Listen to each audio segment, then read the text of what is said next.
Yung nakita mong mabibilang mo ng iyong mga kamay na pag-iyak ng iyong ina, yun lang ang iyong nakita. Papaano yung mga hindi mo nakitang pag-iyak niya? Ang ganda ng sabi ni Vice Ganda na, i-elaborate ko na lang ha. Umiiyak ang isang ina na madalas hindi natin nakikita kapag sinasagot natin siya, kapag tumataas ang boses natin sa pakikipag-usap sa kanya, kapag pinagdarabugan natin siya.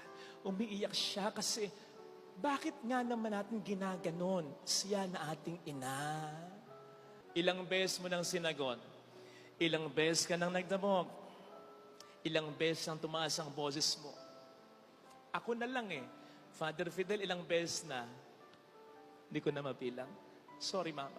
Ako lang ito. Ano ka? Diba? Sa mga pagsagot, pagtaas ng boses, pagdarabog na yon, natitiyak mong hindi umiyak ang iyong ina. Nang lumuwas ka, pumasok ka na, pumunta ka na sa kwarto mo, pumunta ka na sa iyong pamilya, hindi kaya siya umiyak? Sa gabing matutulog na lang siya, hindi mawala sa ulirat niya, sinagot ako ng anak ko. Madalas ang nanay tatahimik na lang para wala ng diskusyon, lalong-lalo na kapag nagbibigay ka sa kanya ng pera.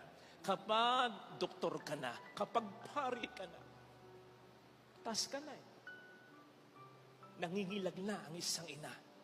Nung bata tayo, ba't ka sumasagot?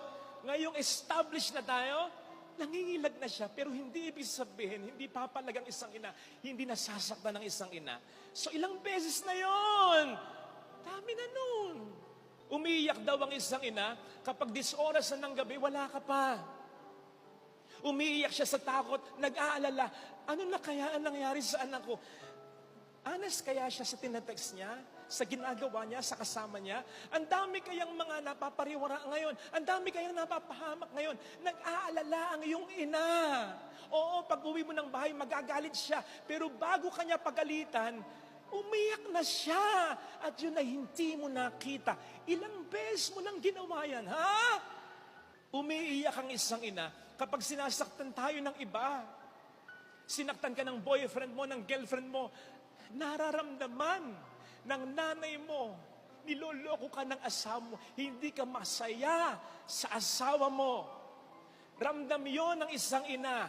Alam ng nanay mo, nag-report ka sa kanya, niloko ka sa trabaho, sa negosyo. Hindi mo alam, umiyak siya. Hindi lang niya maipakita sa iyo kasi masihina ang loob niya o loob mo kapag nakita mong umiiyak siya.